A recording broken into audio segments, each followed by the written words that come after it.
স্বাগত এখন জনপদে। পুরো আয়োজনে আপনাদের সঙ্গে আছি আমি মশিউর অনেক। আগের চেয়ে দ্বিগুণ পণ্য নিয়ে চট্টগ্রাম বন্দরে আসছে পাকিস্তানি জাহাজ। আছে পোশাক শিল্পের কাঁচামাল, ভোগ্যপণ্য, চুনাপাথর সহ বেশ কিছু পণ্য। পরিবহন খরচ কমায় ইতিবাচক প্রভাব পড়ার আশা।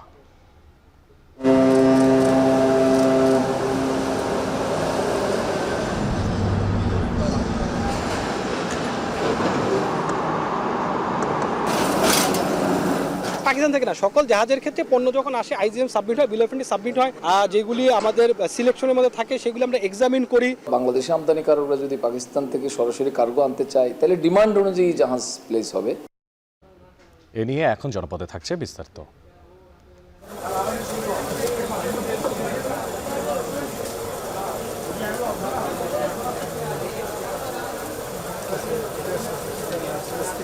কালকে আমি গোলের ভিতরে 4টা দোকান করে একটা দোকান মানে 1 লিটারের কোনো বোতলই পাই নাই। কাস্টমারের তেল চাইতেছে, আমরা দিতে পারছি না। আমরা কোম্পানির তো পাইলে না, আমরা দিতাম। নতুন রেটের মাল এখনো আসে নাই, ওনাদের এখনো পোষাইছে না। 12 টাকা চাইছে, সরকার 8 টাকা বাড়াইছে। তেলের লাগে চাউল দেয়, আটা দেয়, ময়দা দেয়, নাহলে খামখালি করে কয় দিব না। প্রায় 2 সপ্তাহের বেশি সময় ধরে বাজারে বোতলজাত সোয়াবিন তেলের সংকট। দাম বৃদ্ধির পরেও বাজারে নেই পর্যাপ্ত সরবরাহ। তেল কিনতে এসে ভোগান্তিতে ক্রেতারা। এখন জনপদে এ নিয়ে থাকছে বিস্তারিত। তবে শুরুতেই চট্টগ্রাম বন্দরে জাহাজ আসা প্রসঙ্গ। চট্টগ্রাম বন্দরে ফের আসছে পাকিস্তানি জাহাজ। শুক্রবার বিকেলে এমভি ইউয়ান জিয়াংফা জাহাজটি গেলবারের তুলনায় দ্বিগুণের বেশি অর্থাৎ 825টি কন্টেইনার নিয়ে বন্দরের জেটিতে ফেরার কথা রয়েছে। মূলত পোশাক শিল্পের কাঁচামাল, ভোগ্যপণ্য, চুনাপাথর, রাসায়নিক ও খনিজ পদার্থ নিয়ে আসছে কন্টেইনার জাহাজটি। পাকিস্তান থেকে সরাসরি জাহাজ আসায় পরিবহন খরচ সাশ্রয় হয়, পণ্যের দামে ইতিবাচক প্রভাব পড়বে বলে মনে করছে বন্দর কর্তৃপক্ষ। বিস্তারিত জানাচ্ছে হাজিরা শিউলি। নভেম্বরের দ্বিতীয় সপ্তাহে পাকিস্তানের করাচি বন্দরের সঙ্গে চট্টগ্রাম বন্দরের সরাসরি কন্টেইনার জাহাজে পণ্য পরিবহনের সেবা চালু হয়। প্রথমবার 370 একক কন্টেইনার আসে জাহাজটিতে। এর মধ্যে পাকিস্তান থেকে আনা হয় 297 একক কন্টেইনার, বাকিগুলো আসে সংযুক্ত আরব আমিরাত থেকে। এবার আসছে দ্বিগুণেরও বেশি 825 একক কন্টেইনার। এর মধ্যে পাকিস্তান থেকে আসছে 675 বক্স আর বাকিগুলো দুবাই থেকে। এসব পণ্যের মধ্যে রয়েছে সোডা অ্যাশ, চিনি, আলু, খেজুর, পোশাক শিল্পের কাঁচামাল, চুনাপাথর, লুব্রিকেন্ট সহ আরও অন্যান্য পণ্য। আগে তৃতীয় দেশের বন্দর ঘুরে আসায় পণ্য আনার সময় ও ব্যয় দুটোই বেশি হতো। এখন সরাসরি জাহাজে করাচি থেকে চট্টগ্রামে আসায় ব্যয় সাশ্রয় হবে, কমবে পণ্যের দামও। পণ্যের চাহিদা বাড়লে আগামীতে জাহাজের সংখ্যা বাড়বে বলে মনে করে বন্দর কর্তৃপক্ষ। সরাসরি আসার কারণে আমাদের আমদানিকারকরা খুবই দ্রুত তাদের পণ্য পাচ্ছে, জাহাজের ওয়েটিং টাইম কমে যাচ্ছে কিংবা জাহাজ ভাড়া কমে যাচ্ছে। সব মিলিয়ে এটা আলটিমেটলি এই সমস্ত পণ্যের দামের উপরে প্রভাব পড়বে। পণ্যের দাম কম মূল্যে গ্রাহকরা পণ্য পাবে। বাংলাদেশে আমদানিকারকরা যদি পাকিস্তান থেকে সরাসরি কার্গো আনতে চায় তাহলে ডিমান্ড অনুযায়ী জাহাজ প্লেস হবে। প্রথমবার পাকিস্তান থেকে চট্টগ্রাম বন্দরে সরাসরি জাহাজ আসার খবরে দেশজুড়ে আলোচনার সৃষ্টি হয়। সামাজিক যোগাযোগ মাধ্যম সহ আন্তর্জাতিক সংবাদ মাধ্যমেও বেশ ফলাও করে খবর প্রচার হয়। এমনকি পাকিস্তান থেকে জাহাজে অস্ত্র আনা হয়েছে বলেও গুজব ছড়ানো হয় সোশ্যাল মিডিয়ায়। যদিও কাস্টমস কর্তৃপক্ষ নিশ্চিত করে জানিয়েছে পণ্য স্ক্যানিং ও বিভিন্ন প্রক্রিয়া শেষেই তা খালাসের অনুমতি পায়। পাকিস্তান থেকে না, সকল জাহাজের ক্ষেত্রে পণ্য যখন আসে আইজিএম সাবমিট হয়, বিল অফ এন্ট্রি সাবমিট হয়, যেগুলি আমাদের সিলেকশনের মধ্যে থাকে সেগুলি আমরা এক্সামিন করি, তারপরে স্ক্যান হয়, নানান ধরনের মেজারমেন্ট আমাদের আছে, তারপরে পণ্যগুলি খালাস হয়। এবং গতবার যেটা এসেছিল তখন তো বন্দর পোর্ট অথরিটি সহ আমাদের প্রতিনিধি সহ সেইটা ভিজিট করা হয়েছে, তারপরে পণ্যগুলি খালাস করা হয়েছে। কন্টেইনার নামিয়ে ফিরতি পথে চট্টগ্রাম বন্দর থেকে 1200 একক কন্টেইনার নিয়ে জাহাজটি ইন্দোনেশিয়ার বেলোয়ান, মালয়েশিয়ার পোর্ট কেলাং ও ভারতের মুদ্রা বন্দর হয়ে আমিরাতের জেবেল আলী বন্দরে পৌঁছাবে। জাহাজটি 38 থেকে 42 দিন পরে একবার আমিরাত থেকে করাচি হয়ে চট্টগ্রাম বন্দরে ভিড়ছে। হাজিরা শিউলি, এখন চট্টগ্রাম। চট্টগ্রামের বাজারে প্রায় 2 সপ্তাহের বেশি সময় ধরে বোতলজাত সয়াবিন তেলের সংকট চলছে। দাম বৃদ্ধির পরেও বাজারে নেই পর্যাপ্ত সরবরাহ। আর যদি একটু বরিশালের দিকে তাকাই, সেখানেও বাজারে মিলছে না বোতলজাত তেল। এ বিষয়ে বিস্তারিত জানতে চট্টগ্রামের কর্ণফুলী বাজার থেকে যুক্ত হচ্ছেন সহকর্মী হোসেন জিয়াদ ও বরিশাল পোর্ট রোড বাজার থেকে যুক্ত আছেন সহকর্মী অমিত হাসান। তবে প্রথমে জিয়াদ, আপনার কাছে যেতে চাই। এই যে জিয়াদ, ভোজ্য তেলের যে সংকট, এই সংকটের পেছনে কারণ কি বলছেন বিক্রেতারা, আর এখানে ক্রেতাদেরই বা মন্তব্য কি? বাজার ঘুরে কি দেখতে পাচ্ছেন?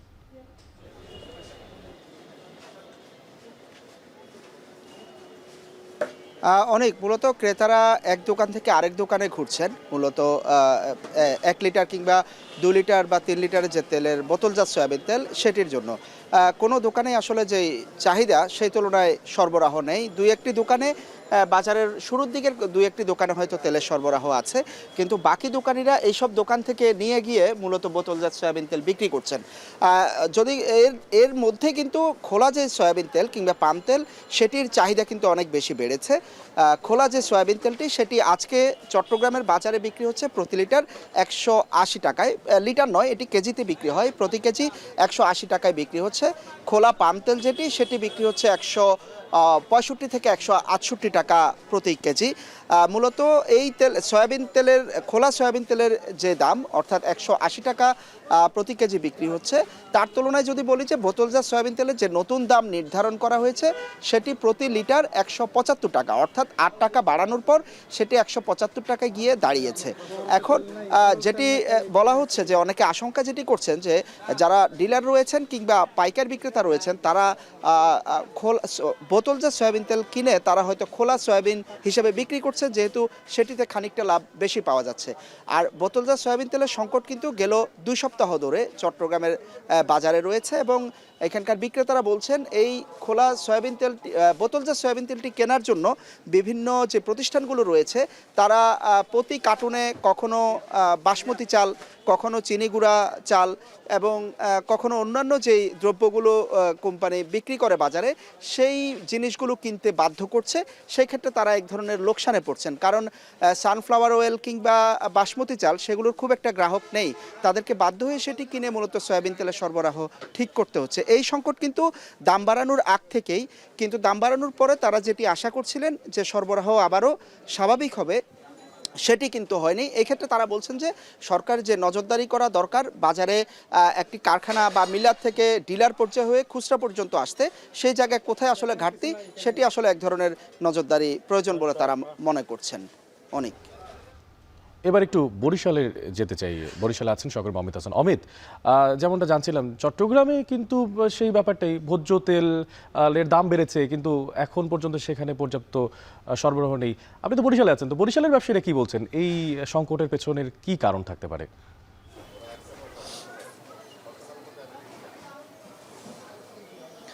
অনেক বরিশালের একই অবস্থা। প্রায় 2-2.5 মাস ধরে যে ভোজ্য তেল রয়েছে সেই তেলের কিন্তু একটি সংকট বরিশালে চলছে এবং সয়াবিন তেলের সংকট থাকায় দামও কিন্তু বেড়েছে। খুচরা পর্যায়ের যে তেলগুলো রয়েছে সয়াবিনের সেগুলোর, এবং ব্যবসায়ীরা বলছেন যে চাহিদার তুলনায় তারা সরবরাহ করতে পারছে না, যার কারণে কিন্তু দামটি বাড়ানো হয়েছে। এবং যে বাড়তি দাম বাড়ানো হয়েছে যে 8 টাকা প্রতি লিটারে, সেই 8 টাকা বাড়ানোর পরেও কিন্তু আসলে যারা কোম্পানিগুলো রয়েছে তেলের কোম্পানি তারা কিন্তু পর্যাপ্ত তেল সরবরাহ করছে না এবং এতে তেলের কিন্তু ঘাটতি দেখা দিয়েছে। এবং ব্যবসায়ীরা বলছেন যেটি হাফ লিটার, 1 লিটার, 3 লিটার পর্যন্ত যে তেলগুলো রয়েছে বোতলজাত সেগুলো আসলে দিচ্ছে না। 5 লিটারের বোতল যেগুলো রয়েছে সেগুলো তারা সরবরাহ করছে এবং এই যে পরিমাণ তেল আসলে লাগছে সে পরিমাণ তেল দেওয়ার ক্ষেত্রেও তাদের কিছু বাধ্যবাধকতা থেকে যাচ্ছে, যেরকম যে আটা, ময়দা, চা পাতা, পোলাওর চাউল এগুলো কিন্তু তাদের নিতে হচ্ছে এই তেলের সাথে, না হয় কিন্তু পর্যাপ্ত পরিমাণ তেল তারা সরবরাহ করছেন, এমনটি অভিযোগ করছেন যারা ব্যবসায়ী রয়েছেন তারা। এবং এদিকে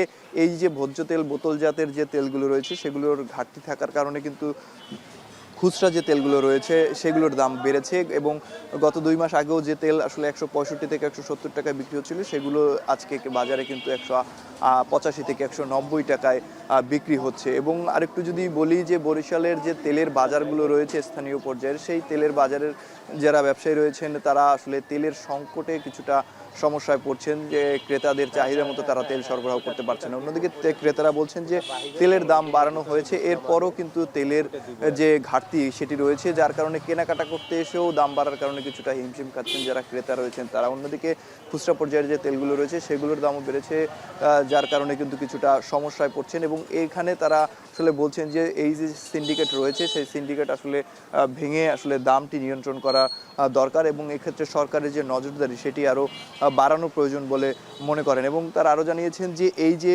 প্রতিনিয়ত কিছু তেল কিংবা অন্যান্য যে নিত্যপণ্যের যে সরবরাহ কিংবা সংকট রয়েছে এগুলো আসলে দ্রুত সময়ের মধ্যে যদি নিরসন করা যায় তাহলে কেনাকাটা করতে এসে কিছুটা স্বস্তি পাবেন এই যারা নগরবাসী রয়েছেন কিংবা যারা ক্রেতা রয়েছেন তারা।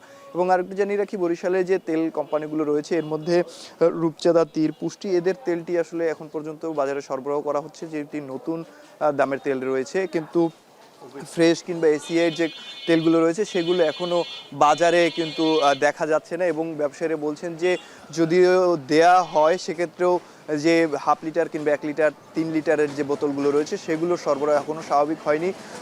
তবে কিছু চাহিদা যদি 5 কার্টুন থাকে সেক্ষেত্রে 2 কার্টুন তেল আসলে তাদের দেওয়া হচ্ছে, এক্ষেত্রে তাদের কিছুটা সমস্যার শিকার হচ্ছেন যারা ব্যবসায়ী রয়েছেন তারা। তো বরিশালের তেলের বাজার থেকে এই ছিল আমার কাছে সর্বশেষ। অনেক তেলের দাম বেড়েছে কিন্তু সংকট কাটেনি, সে বিষয়ে সবশেষ খোঁজখবর রাখছিলেন চট্টগ্রাম ও বরিশাল থেকে সহকর্মীরা। দেখছেন এখন জনপদে। হিমেল বাতাসে পৌষের শুরুতেই তীব্রতা বাড়ছে শীতের। ঘন কুয়াশায় ঢাকা থাকছে চারপাশ, বেলা বাড়লেও কোথাও কোথাও দেখা মিলছে না সূর্যের। মেহেরপুরে মৃদু শৈত্যপ্রবাহ কেটে গেলেও শীতের তীব্রতা এখনও কমেনি, যার ফলে সবচেয়ে দুর্ভোগে রয়েছে শ্রমজীবীরা। শীতের তীব্রতা তাদের জীবন অতিষ্ঠ করে তুলেছে। উত্তরের হিমল হাওয়ায় কাঁপছে যশোর, বাড়ছে নিউমোনিয়া, জ্বর, সর্দির মতো শীতজনিত রোগের প্রকোপ। শীতের প্রকোপে ক্ষতি হচ্ছে ফসলেরও। আমাদের শীতে কাজ করতে খুবই কষ্ট হয়েছে ভাই, আর এই যে গাড়ির কাজ করি আমরা। শীতের সময় লোকজন একটু কম আসে রাস্তাঘাটে, আমাদের ভাড়া একটু কমে গেছে, আমাদের একটু আল্লাহর রাস্তায় একটু সমস্যা হয়েছে চলাফেরা। এই তাপমাত্রা 12 ডিগ্রি সেলসিয়াস, প্রচুর ঠান্ডা। ডে লেবার, দিন মজুর, এদের যে জীবনযাপন বড় কঠিন হয়ে দাঁড়িয়েছে আর কি। দর্শক, যেমন শীতের তীব্রতার কথা বলছিলাম, এদিকে শীতের তীব্রতা বাড়ায় সাতক্ষীরায় বেড়েছে গরম কাপড় কেনার বেচার হিড়িক। বিপণী বিতান থেকে শুরু করে ফুটপাত, হাট বাজার সহ বিভিন্ন অলিগলিতে গরম পোশাকের বিক্রি বেড়েছে। এ বিষয়ে বিস্তারিত জানাতে সাতক্ষীরা থেকে যুক্ত হচ্ছেন সহকর্মী আহসান রাজীব। রাজীব, আপনার থেকে জানতে চাই যে শীতের এই যে পোশাক কিনতে ক্রেতাদের ভিড়, সেই ভিড় কেমন দেখতে পাচ্ছেন, আর দরদাম নিয়ে সবশেষ তথ্য আপনার কাছে কি আছে? খেটে খাওয়া মানুষগুলো পোশাক কিনতে পারছে তো? অনেক দেশের অন্যান্য অঞ্চলের তুলনায় সাতক্ষীরা বা দক্ষিণ অঞ্চলের যে জেলাগুলো রয়েছে এই সমস্ত জেলাগুলোতে শীতের প্রকোপ কিছুটা পরে শুরু হয়। ঠিক এবছরও কিন্তু তেমনটাই ডিসেম্বরের মাঝামাঝি সময় থেকে মূলত শীতের যে প্রকোপ সেটি বৃদ্ধি পেতে শুরু করেছে। ইতিমধ্যে এখানকার যে বিপণী বিতান এবং শীতের যে পণ্যগুলো বিক্রি হয় এমন যে ফুটপাতের যে দোকানগুলো রয়েছে এই সমস্ত দোকানে শীতের পোশাক বেচা বিক্রিও কিন্তু বেড়েছে বলে আমরা লক্ষ্য করছি। এখানে মূলত 2 ধরনের পণ্য বেশি বিক্রি হচ্ছে। একটি হচ্ছে জ্যাকেট, সোয়েটার এবং কান টুপি। এছাড়া শিশুদের যে সমস্ত জ্যাকেট বা সোয়েটার রয়েছে, শিশুদের শীতবস্ত্র যেগুলো রয়েছে সেগুলোর বেচাকেনা সবচেয়ে বেশি বলে জানিয়েছেন ব্যবসায়ীরা। যেহেতু এটি সীমান্তবর্তী একটি জেলা, এখানে বিগত বছরগুলোতেও কিন্তু ভারতীয় যে সমস্ত শীতের পোশাক ছিল সেগুলোর বেচা বিক্রি বেশি ছিল। তবে এবছর কিন্তু দেশীয় যে সমস্ত শীতের পোশাক রয়েছে সেগুলোর বেচা বিক্রি বেশি হচ্ছে এবং চাহিদাও কিন্তু বেড়েছে, এমনটি বলছেন এখানকার যারা ব্যবসায়ী রয়েছেন তারা। এছাড়া এই শীতের যে সমস্ত পণ্যগুলোর মধ্যে এখানে সোয়েটার, জ্যাকেট সহ ট্রাউজার এবং শীত নিবারণের জন্য যে সমস্ত পোশাক মূলত মানুষ ব্যবহার করে থাকেন এই ধরনের পোশাকগুলোই বেচা বিক্রি এখন বেড়েছে। শুধু বিপণী বিতান নয়, এখানকার যে সমস্ত ফুটপাতের দোকানগুলো রয়েছে দোকানগুলোতেও কিন্তু বেচা বিক্রি বেড়েছে। একই সাথে ভ্যানযোগে অনেকে আমরা দেখেছি মৌসুমী যারা ব্যবসায়ী রয়েছেন যারা ভ্যানযোগে কিন্তু তারা ঢাকা থেকে পণ্য এনে শীতের যে সমস্ত পোশাক সেগুলো কিন্তু তারা সড়কের পাশে বিভিন্ন স্থানে তারা কিন্তু বিক্রি করছেন। তো সব মিলিয়ে এবছর তাদের বেচা বিক্রি ভালো হচ্ছে এবং এখানে 200 টাকা থেকে শুরু করে একেবারে 2000-2500 টাকা পর্যন্ত দামের কিন্তু জ্যাকেট বা সোয়েটার এগুলো কিন্তু বিক্রি হচ্ছে। একই সাথে এখানকার যে সমস্ত বড় বড় দোকানগুলো রয়েছে সেখানে কিন্তু কম্বল, লেপ সহ শীত নিবারণের জন্য যে সমস্ত পোশাক মানুষ ব্যবহার করে সেগুলোর বেচা বিক্রি কিন্তু বেড়েছে। সব মিলিয়ে বলা যায় এবছর শীতের পোশাক যে ব্যবসা সেটি এখন এই সময় এসে জমজমাট হয়েছে। শীত যত কমবে তত তাদের বেচা কেনা কমে যাবে, তারা এমনটি বলছেন। সব মিলিয়ে এই ছিল আমার কাছে সাতক্ষীরা থেকে শীতের পোশাক বেচা বিক্রির সবশেষ তথ্য। অনেক সাতক্ষীরা থেকে যুক্ত ছিলেন সহকর্মী আহসান রাজীব। নাব্য সংকটের কারণে মানিকগঞ্জের হরিরামপুর উপজেলার পদ্মা নদীর আন্ধামানিক ঘাট এলাকায় নিয়মিত আটকা পড়ছে বিভিন্ন পণ্যবাহী কোস্টার জাহাজ। বর্তমানে এই পয়েন্টে আটকে আছে কয়লা, সার, পাথর সহ অন্যান্য পণ্যবাহী 13টি কোস্টার জাহাজ। এই নিয়ে বিস্তারিত জানাতে আন্ধারমানিক ঘাট প্রান্ত থেকে যুক্ত হচ্ছেন সহকর্মী আসাদ জামান। যেমন আপনার থেকে জানতে চাই যে নাব্য সংকটে কী ধরনের সংকট তৈরি হচ্ছে আর এই সমস্যার সমাধানে কোনো পদক্ষেপ এখন পর্যন্ত নেওয়া হয়েছে কিনা।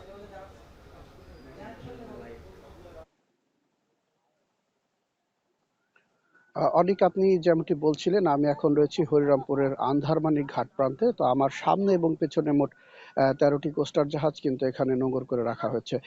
কারণ মানিকগঞ্জের শেষ প্রান্ত এবং ফরিদপুরের শুরুতে যে জিরো পয়েন্ট রয়েছে সেখানে কিন্তু পানির স্তর কমে যাওয়ার কারণে কিন্তু এখান থেকে প্রায় 2.5 কিলো থেকে 3 কিলোমিটার দূরের যে পয়েন্টটা রয়েছে সেখানে কিন্তু নাব্য সংকটের কারণে প্রতিনিয়তই কিন্তু এই যে কোস্টার জাহাজগুলো সেগুলো কিন্তু আটকা পড়ে, যার কারণে এখানে আন্দারমানিক ঘাট এলাকায় এগুলোকে নোঙর করে রেখে এই জাহাজগুলোর মধ্যে যে মালামালগুলো রয়েছে সেগুলোকে যে বলগেট রয়েছে সেই বলগেটের মাধ্যমে সেগুলোকে পার করে কিন্তু হালকা করা হচ্ছে জাহাজগুলোকে। তারপরেই কিন্তু এখান থেকে সেগুলো আবার চলে যাবে হচ্ছে পাবনার নগরবাড়ি, ভাগাবাড়ি, দৌলদিয়া এবং রাজবাড়ির সহ বিভিন্ন জায়গায়। তো আমরা বিভিন্ন মানুষের সাথে কথা বলেছি এবং এই যে জাহাজগুলোর লোকের সাথে কথা বলেছি, তারা জানিয়েছেন যে এটা কিন্তু প্রায় 1.5 মাস যাবতই এরকম সমস্যায় তারা পড়ছে, যার কারণে কিন্তু তাদেরকে এই জায়গায় থেকে কিন্তু জাহাজগুলোকে হালকা করার জন্য বাড়তি টাকা খরচ করে কিন্তু যে বলগেটগুলো রয়েছে সেই বলগেটে করে কিন্তু মালামালগুলোকে ওই প্রান্তে নেওয়া হচ্ছে। আর আমরা বিভিন্ন মানুষের সাথে কথা বলার পর আমরা কথা বলেছি যারা ড্রেজিং বিভাগের সাথে, তারা কিন্তু জানিয়েছে এখন পর্যন্ত কোনো প্রকল্প আসেনি, যার কারণে কিন্তু এখনই এটা শুরু করা সম্ভব হচ্ছে না। তো মূলত যে জিরো পয়েন্টটা রয়েছে ওই মানিকগঞ্জ এবং ফরিদপুরে, সেখানে মূলত পানির স্তর নেমে গিয়েছে 7 থেকে 8 ফিটে, কিন্তু এই যে কোস্টার জাহাজগুলো এগুলো চলতে কিন্তু 10 ফিটের মতো পানি লাগে বলে আমরা যারা জাহাজে রয়েছে তাদের কাছ থেকে জানতে পেরেছি। আর যে এই যে জাহাজগুলো আসে হচ্ছে চট্টগ্রাম, খুলনা, বাগেরহাট সহ বিভিন্ন প্রান্ত থেকে কিন্তু এই প্রান্তে এই মানিকগঞ্জের এই পদ্মা নদী হয়ে কিন্তু বিভিন্ন প্রান্তে যায় মালগুলো খালাস করার জন্য। তো আমরা আরেকটি বিষয় জানাতে চাই যে শুধুমাত্র যে এই সমস্যা হচ্ছে তা না। তো এই যে বিষয়টা এই ছিল আমার কাছে সর্বশেষ সংবাদ। ঘন কুয়াশা, ডুবোচর ও নাব্য সংকটে ব্যাহত হচ্ছে ভোলা বরিশাল ও ভোলা লক্ষ্মীপুর নৌ চলাচল। নির্ধারিত সময়ে গন্তব্যে পৌঁছাতে না পারায় চরম ভোগান্তিতে পড়েছেন নৌপথ ব্যবহারকারী যাত্রী ও পরিবহন শ্রমিকরা। পথে ঘাটে নষ্ট হচ্ছে কাঁচামালও। এ বিষয়ে আরও জানাতে ভোলার ভেদুরিয়া ফেরিঘাট থেকে যুক্ত আছেন সহকর্মী ইমতিয়াজুর রহমান। ইমতিয়াজ, জানাবেন যে এই যে ভোলা থেকে বরিশাল আর ভোলা থেকে লক্ষ্মীপুর এই যে দুটো রুট, এই রুটে স্বাভাবিক সময় চাইতে ঠিক কতটা সময় আসলে নৌ চলাচলে লাগছে, আর পাশাপাশি জানাবেন এতে ভোগান্তির পরিস্থিতি কি দেখতে পাচ্ছেন?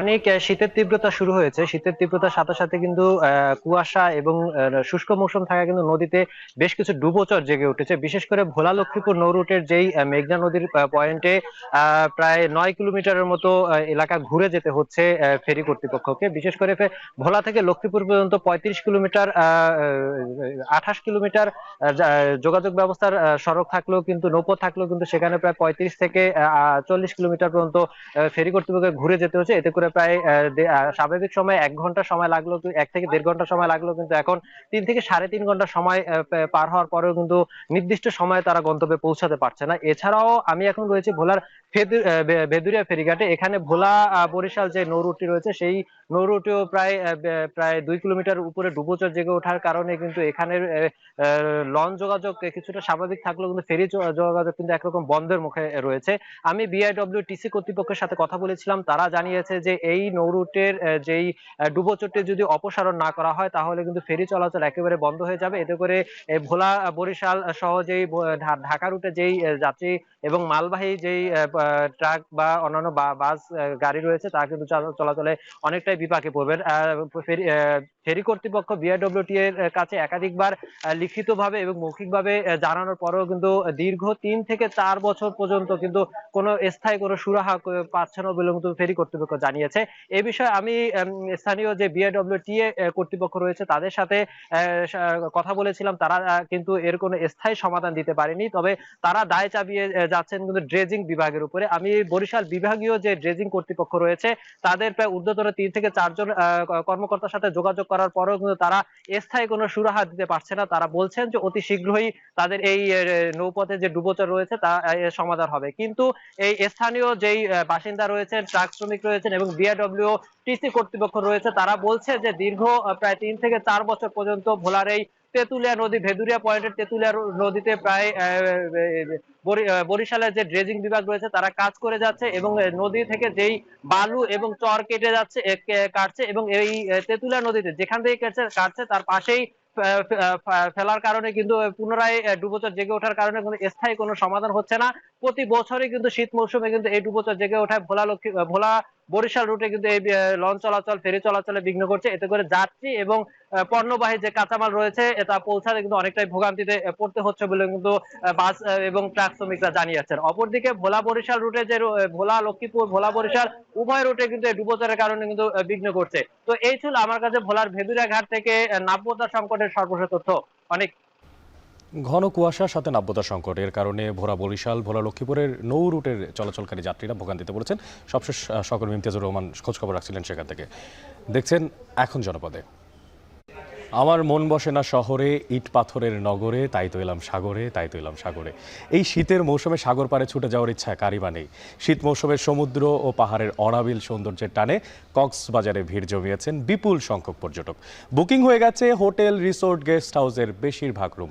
এ বিষয়ে বিস্তারিত জানাতে কক্সবাজারের সৈকতের সুগন্ধ পয়েন্ট থেকে যুক্ত হচ্ছেন সহকর্মী মন্তোষ বেদজ্ঞ। মন্তোষ, জানাবেন যে সৈকতে পর্যটকদের সমাগম কেমন দেখতে পাচ্ছেন, আর পাশাপাশি পর্যটক ব্যবসা নিয়ে বিস্তারিত কি তথ্য আছে আপনার কাছে?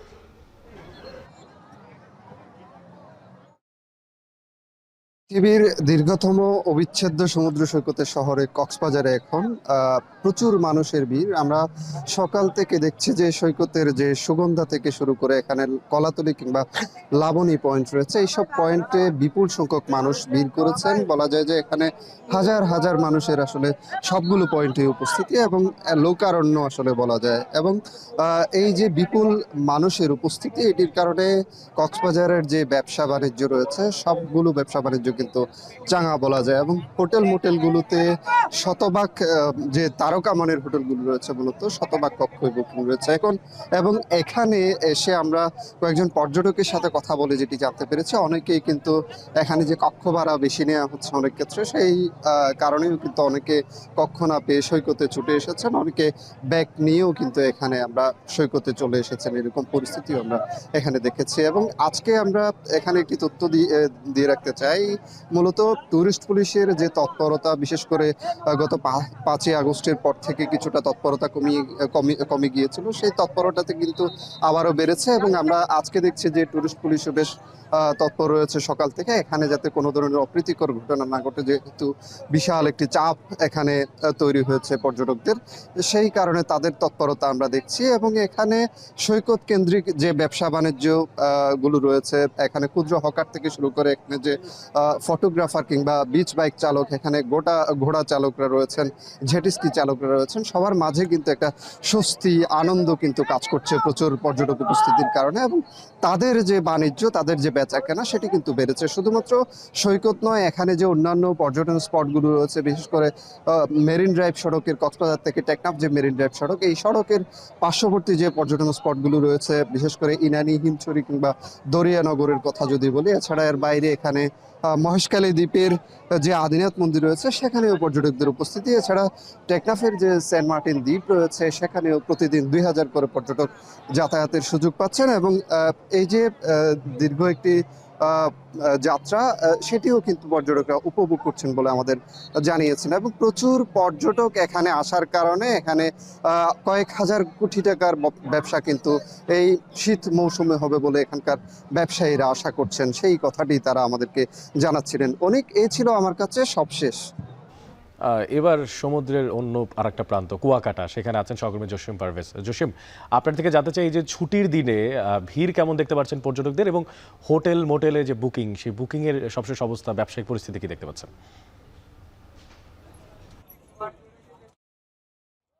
জি, আপনি জানেন যে এখন কিন্তু পর্যটন কেন্দ্র কুয়াকাটা একদম পর্যটকের ঠাসা রয়েছে। লক্ষাধিক পর্যটকের আগমন ঘটেছে এমনটি নিশ্চিত করেছে এখানকার যে ব্যবসায়ী এবং হোটেল মোটেল ওনার্স অ্যাসোসিয়েশন। তো আপনাকে এখানে জানিয়ে রাখি যে ৩ শতাধিক হোটেল মোটেল রিসোর্ট রয়েছে। সে সকল হোটেল মোটেল রিসোর্টে ৯০ থেকে ৯৫% রুম বুকিং হয়ে গেছে। তো এক কথা বলা যায় যে পর্যটন কেন্দ্র কুয়াকাটা, এই কুয়াকাটা এখন পর্যটক এবং পিকনিক পার্টির দখলে রয়েছে। কুয়াকাটার যে সকল দর্শনীয় স্পট রয়েছে সে সকল দর্শনীয় স্পটে কিন্তু পর্যটকের বিচরণ লক্ষণীয়। একই সঙ্গে পর্যটকদের আগমনের সঙ্গে সঙ্গে এই কুয়াকাটা সমুদ্র সৈকতের সকল ব্যবসা প্রতিষ্ঠান চাঙ্গা হয়ে উঠেছে, ব্যবসা বাণিজ্যে জমে উঠেছে। এখানকার ব্যবসায়ীরা তেমনটি নিশ্চিত করেছে। তো এখানকার যে ব্যবসায়ীরা আরও নিশ্চিত করেছে যে এখানকার যে শুটকি মার্কেট, তাঁত মার্কেট এবং খেলনা সামগ্রী যে সকল দোকান রয়েছে সে সকল দোকানে কিন্তু বেচা বিক্রির ধুম পড়েছে। তারা আজকে একদিনই প্রত্যেকটি দোকানে প্রত্যাশা করছেন যে ২০ থেকে ৫০ লাখ টাকা তারা ব্যবসা বাণিজ্য করবেন, এমনটি তাদের প্রত্যাশা। এছাড়া যে হোটেল মোটেল রয়েছে তারা বলেছে যে তাতে তাদের যে সকল হোটেল মোটেল রয়েছে সেগুলোর সকল সিট বুক না হলেও ৫ থেকে ৬টি করে রুম খালি রয়েছে। তো আজ সন্ধ্যা নাগাদ সে সিটগুলো তাদের বুকিং হয়ে যাবে এমনটি প্রত্যাশা করছে তারা। তো আপনাকে আরও জানিয়ে রেখে যে এই কুয়াকাটা সমুদ্র সৈকতে যে পর্যটকরা এসেছেন তাদের নিরাপত্তা এবং সেবা নিশ্চিতে কুয়াকাটা ট্যুরিস্ট পুলিশ দায়িত্ব পালন করছেন এবং মহিপুর থানা পুলিশ তাদের নিরাপত্তায় বিভিন্ন স্পটে পোশাকধারী এবং সাদা পোশাকে তারা টহল দিচ্ছে এমনটি নিশ্চিত করেছে। একথা বলা যায় পর্যটন নগরী এখন অর্থনৈতিকভাবে গতিশীল হয়ে উঠেছে। এই ছিল আমার কাছে সবশেষ। শীতের সময় সপ্তাহের এই ছুটির দিনে কুয়াকাটা এবং কক্সবাজার বেড়েছে পর্যটকদের সংখ্যা, সে বিষয়ে খোঁজখবর রাখছিলেন সহকর্মীরা। ময়মনসিংহে শুরু হয়েছে টেলিভিশন সাংবাদিকদের জন্য facts for life with field practice শীর্ষক কর্মশালা, যেখানে অংশ নিয়েছেন বিভিন্ন টেলিভিশনে কর্মরত সাংবাদিকরা। সেখানে আছেন সহকর্মী ইমতিয়াজ আহমেদ, চলে যাচ্ছি তার কাছে। ইমতিয়াজ, আপনার থেকে জানতে চাই যে কর্মশালায় সাংবাদিকতার যে দিকগুলো, কোন বিষয়গুলোকে গুরুত্ব দেওয়া হচ্ছে, কি তথ্য আছে? অনেক মাঠ পর্যায়ে অনুশীলনের জন্য জীবন তথ্য এই শীর্ষক একটি কর্মশালা অনুষ্ঠিত হচ্ছে, যেটি মূলত বাংলাদেশ জাতীয় গণমাধ্যম ইনস্টিটিউট এবং তথ্য সম্প্রচার মন্ত্রণালয়ের উদ্যোগে এই অনুষ্ঠানটি হচ্ছে। যে অনুষ্ঠানটি ময়মনসিংহ জেলা প্রশাসকের সম্মেলন কক্ষে অনুষ্ঠিত হচ্ছে এবং সেখানে আমরা দেখতে পাচ্ছি ময়মনসিংহের টেলিভিশনের সাংবাদিকতা করে এমন ৩৫ জন সাংবাদিক রয়েছেন, চিত্র সাংবাদিক রয়েছেন। তারা এখানে এসেছেন। পাশাপাশি তথ্য সম্প্রচার মন্ত্রণালয়ের কর্মকর্তারা এসেছেন, পাশাপাশি জেলা প্রশাসনিক কর্মকর্তারা রয়েছেন। এবং এখানে মূলত যে বিষয়টি আলোচনা হচ্ছে যে শৈশব এবং মাতৃত্ব।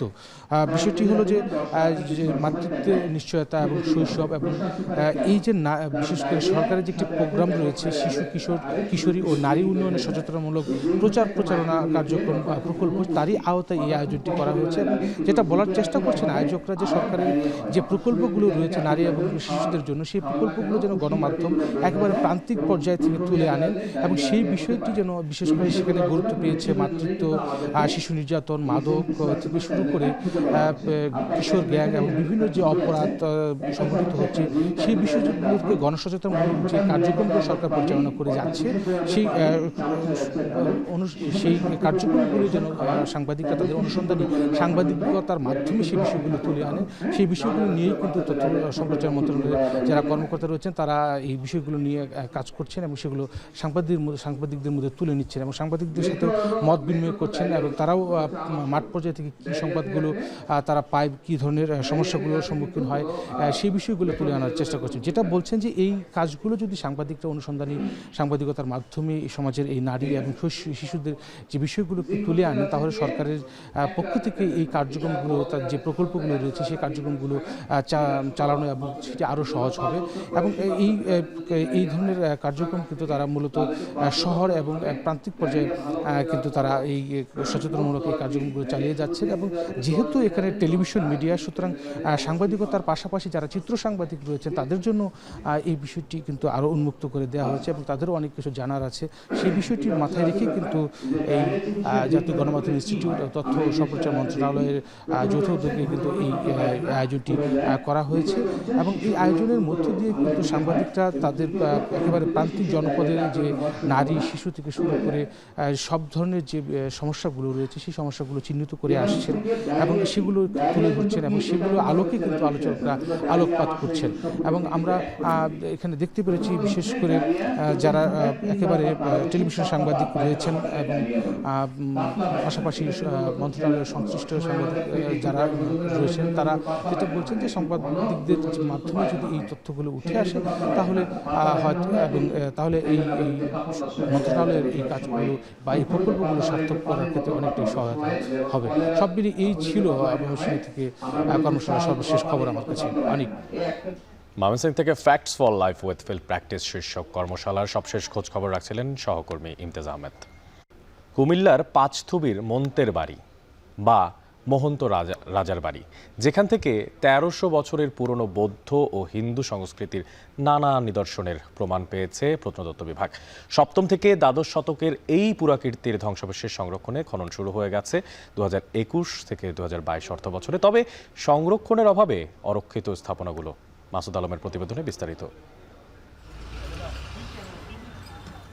গোমতীর তীরবর্তী পাঁচতবির ইটাল্লার খেলার মাঠটি এই ইতিহাসের অন্যতম নিদর্শন মন্ত্রের মুড়া, স্থানীয়দের কাছে যা মহন্ত রাজার বাড়ি নামে পরিচিত।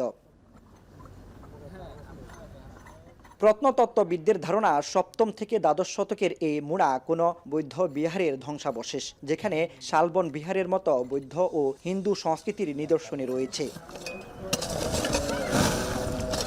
প্রবেশ পথে রয়েছে ৪ পিলার বিশিষ্ট হলরুম, এরপরে মূল মন্দিরের পথ, যেখানে রয়েছে ৩টি ভিন্ন সময়ের মন্দির। রথশৈলীর আদলে গড়া প্রাচীর, দেয়ালে রয়েছে জ্যামিতিক নকশার অলঙ্করণ। খননে মিলেছে ব্রোঞ্জের বুদ্ধ মূর্তি, নরম পাথরে তৈরি দুর্গা মূর্তির কলম, পোড়ামাটির অলঙ্কৃত ইট, তেলের প্রদীপ সহ নানা প্রত্নবস্তু।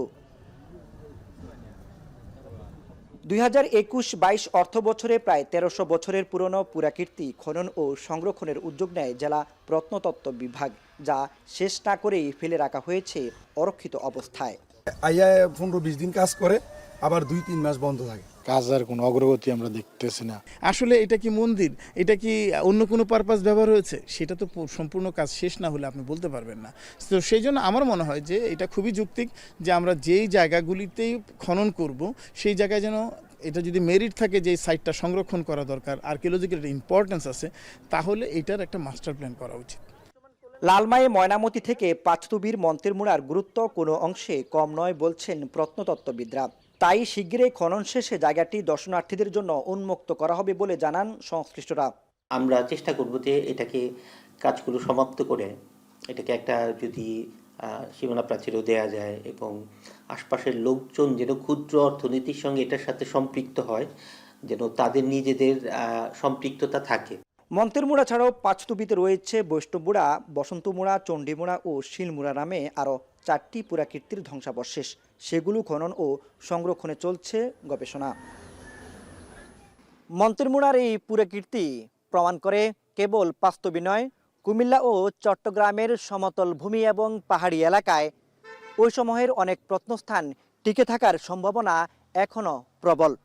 তাই এ ধরনের প্রত্নস্থান সন্ধানের জন্য যত তাড়াতাড়ি নিবিড় গবেষণা এবং সংরক্ষণের ব্যবস্থা করা যাবে, ততই এখনও টিকে থাকা আরও মানব বসতির চিহ্ন খুঁজে পাওয়া যাবে। মাসুদ আলম, এখন, কুমিল্লা। ব্রাহ্মণবাড়িয়ায় পরিবেশ আইনকে বৃদ্ধাঙ্গুলি দেখিয়ে বছরের পর বছর চলছে বহু অবৈধ ইটভাটা। চলতি মৌসুমে সেসব ভাটায় চলছে ইট পোড়ানোর প্রস্তুতি। তবে পরিবেশ বিধ্বংসী এই কার্যক্রম বন্ধে কার্যকর উদ্যোগ নেই সংশ্লিষ্ট কোনো দপ্তরের। এছাড়া ছাড়পত্র থাকলেও অনেক ভাটায় নিম্নমানের কয়লা পোড়ানোয় বাড়ছে বায়ু দূষণ। বিস্তারিত জানাবেন আজিজুল সঞ্চয়। কোনোটি বিদ্যালয়ের পাশে, আবার কোনোটি লোকালয়ে। আইনের এমন ব্যত্যয় ঘটিয়ে ব্রাহ্মণবাড়িয়ায় দীর্ঘ সময় ধরে ব্যবসা পরিচালনা করছে ইটভাটাগুলো। এছাড়া ইট তৈরির জন্য মাটি কাটা হচ্ছে ফসলি জমি থেকে, নষ্ট হচ্ছে জমির উর্বরতা। অধিকাংশ ইটভাটারই নেই পরিবেশ অধিদপ্তরের ছাড়পত্র। হাওর নদী দখলের পাশাপাশি জনবসতিপূর্ণ এলাকায় ইটভাটা গড়ে তোলার কারণে ঝুঁকির মুখে জনস্বাস্থ্য। লোকালয়, শিক্ষা প্রতিষ্ঠান ও কৃষিজমির পাশে গড়ে ওঠা ইটভাটার কালো ধোঁয়ায় বাড়ছে বায়ু দূষণ। প্রতিবছর অক্টোবর থেকে জুন মাস পর্যন্ত ইট ব্যবসার মৌসুম। এই সময়ে বৈধ ভাটার পাশাপাশি অবৈধ ভাটাগুলোতেও চলছে ইট তৈরি ও পোড়ানোর প্রস্তুতি। এমন অবস্থায় পরিবেশ বিপর্যয় ঠেকাতে ব্লক ইটের ব্যবহার বাড়ানো এবং অবৈধ ভাটা বন্ধে প্রশাসনের কঠোর হওয়ার দাবি নদী ও প্রকৃতি সুরক্ষা সংগঠনের। যে পরিমাণ জরিমানা হচ্ছে এই দিয়ে কিন্তু আমাদের পরিবেশের যে ক্ষতিটা হচ্ছে তা কিন্তু আমরা পুষিয়ে দিতে পারছি না, এবং আমাদের এখন সিদ্ধান্ত নিতে হবে যেভাবে রাজনৈতিক মহলের বা রাজনৈতিক প্রভাব খাটিয়ে যে ইটভাটাগুলো পরিচালিত হয়েছে অবৈধভাবে, সেগুলো যেন বন্ধ করে দেওয়া হয়। এদিকে অবৈধ ইটভাটা যেন আর চালু না হয় সে বিষয়ে ব্যবস্থা নেওয়ার আশ্বাস পরিবেশ অধিদপ্তর ও জেলা প্রশাসনের। প্রত্যেকটা জেলায় ইটভাটা, অবৈধ ইটভাটা ভাঙার জন্য লুবেট, ভেকু, এক্সকেভেটর প্রোভাইড করা হবে। 6 কোটি টাকার একটা প্রজেক্ট। প্রত্যেকটা ইটভাটাকে চিঠি অলরেডি দিয়ে দিয়েছি যে আপনারা অবৈধ ইটভাটা চালাবেন না। আইনগতভাবে যদি তারা মানে আমাদের ক্রাইটেরিয়া ফিল আপ করে নিতে পারে, ওকে। যদি এর মধ্যে কোনো ডেফিসিট থাকে সেটা আমরা একবার নোটিশ দিব আর কি, দিয়ে যদি হয় তাহলে আমরা তারা যদি ফিল আপ করতে পারে নো প্রবলেম। কিন্তু অবৈধ যেগুলো আছে তার বিরুদ্ধে একদম আমাদের কড়া নির্দেশনা আছে যে এগুলোকে বিনষ্ট করতে হবে। পরিবেশ অধিদপ্তরের তথ্যমতে ব্রাহ্মণবাড়িয়ায় মোট 177টি ইটভাটা রয়েছে, যার মধ্যে 107টিরই বৈধতা নেই। আজিজুল সঞ্চয়, এখন ব্রাহ্মণবাড়িয়া। সরিষাবাড়ির কাঁসা শিল্প। জামালপুরের ঐতিহ্যবাহী এই কাঁসা শিল্পর নাম প্রাচীন যুগে সরিষাবাড়ির কাঁসা শিল্প হিসেবে ডাকা হতো। কালের বিবর্তন, কাঁচামালের মূল্যের বৃদ্ধি ও দক্ষ শ্রমিকের অভাবে হারাতে বসেছে শত বছরের এই শিল্প। অথচ একসময় বিশ্বজোড়া খ্যাতি ছিল কাঁসা শিল্পের। জুয়েল রানার প্রতিবেদনে বিস্তারিত।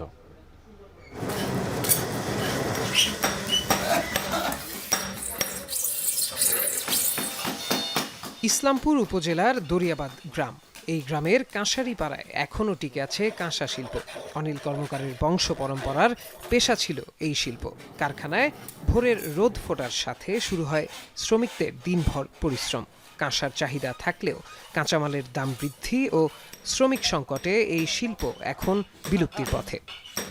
সারা বাংলাদেশে আমরা এটা বিক্রি হতে আছে, চাহিদা খুব, কিন্তু আমরা তো দিতে পারতাছি না। পরিশ্রমের কাজ, আচ্ছা তারপরেও আপনার পোষাতে আছেন, টিকে রাখা কঠিন হয়েছে। তো বেশি পুঁজি পাট্টা হইলে পরে তাহলে আমরা ওটা মানে রাখতে পারি। দেশে সর্বপ্রথম ঢাকার ধামরাই থেকে এই শিল্প ছড়িয়ে পড়ে বিভিন্ন প্রান্তে। কাঁসা শিল্পীরা তাদের পেশাগত জীবন পারিবারিকভাবে গড়ে তোলায় একই পাড়া মহল্লায় বসবাস করতেন। তাই তাদের বসবাসকারী এলাকা কাঁসারি পাড়া নামে পরিচিতি লাভ করে। দরিয়াবাদ গ্রাম তারই এক নিদর্শন। দিন দিন লেবারের বিলুপ্তির জন্য, আর লেবারকে আমরা ভালো টাকায় দিই, তা আমাদের পোষায় না, কিন্তু আমাদেরও পোষায় না। সরকার যদি আমাদেরকে ঋণ দেয় সুদবিহীন, তাহলে সম্ভব। প্রথমে মাটির ফর্মা তৈরি করে গলিত কাঁসা ঢালাইয়ের কাজ করা হয়। এরপর হাতুড়ি দিয়ে পিটিয়ে তৈরি করা হয় কাঁসার থালা, বাটি, গ্লাস, জগ ও কলসি সহ অন্যান্য কারুকাজ। প্রতিটি থালা বাজারে বিক্রি হয় কেজি প্রতি ৩,০০০ থেকে ৩,৫০০ টাকায়। কঠোর পরিশ্রমের পরও সীমিত আয় হওয়ায় পেশা ছাড়ছেন অনেকেই। এই মজুরি দিয়ে আর এই বেতন দিয়ে আমাদের কিচ্ছু হয় না। পূর্বপুরুষ থেকে করে আসছে বিদায় এই বর্তমান প্রজন্মে আমি ধরে রাখছি, আমার পরে আর এই ব্যবসা আর কেউ ধরে রাখবে না। কারিগরের সমস্যা, পরিশ্রমের জন্য কারিগরে কাজ করতে চায় না। তবে এখনো বিয়ে বাড়ি ও সনাতনী ধর্মীয় উৎসবে কাঁসার জিনিসপত্রের চাহিদা রয়েছে। পর্যটকরাও এই পণ্য কিনে নিয়ে যাচ্ছেন স্মৃতি হিসেবে। যদিও দামটা একটু বেশি, তারপরও আমি চাচ্ছি যে আমার ঘরে এই ঐতিহ্যটা ধরে রাখার জন্য। বেশি হলেও বাজার তুলনায় কি করা যাবে, না লাগে এটা তো আর সবাই ব্যবহার করে না এবং সবাই বানায়ও না। কাঁসা শিল্পের ঐতিহ্য ফেরানোর পাশাপাশি এই শিল্পের সাথে জড়িত মালিক ও শ্রমিকদের আধুনিক প্রযুক্তির সাথে টিকে থাকতে কাজ করছে ইসলামপুর উপজেলা প্রশাসন। আদিকাল থেকে যারা এই ব্যবসার সাথে জড়িত তারা মার্কেটিংটা ঠিক সেভাবে করে উঠতে পারছে না। উদ্যোক্তাদেরকে উদ্বুদ্ধ করছি যে আপনাদের যদি ঋণ সহায়তা লাগে, আর্থিক সহায়তা লাগে, তাহলে আমরা উপজেলা প্রশাসনের পক্ষ থেকে সবসময় আপনাদের পাশে থাকার চেষ্টা করব। যন্ত্রপাতি সহ কাঁচামাল আমদানির ব্যাপারে সরকার উদ্যোগ নিলে এই শিল্প বিলুপ্তি থেকে রক্ষা পাবে বলে মনে করেন কাঁসা শিল্পের সাথে জড়িতরা। এখন জামালপুর। শেষ করছি এখন জনপদে। আমাদের সঙ্গে থাকার জন্য ধন্যবাদ।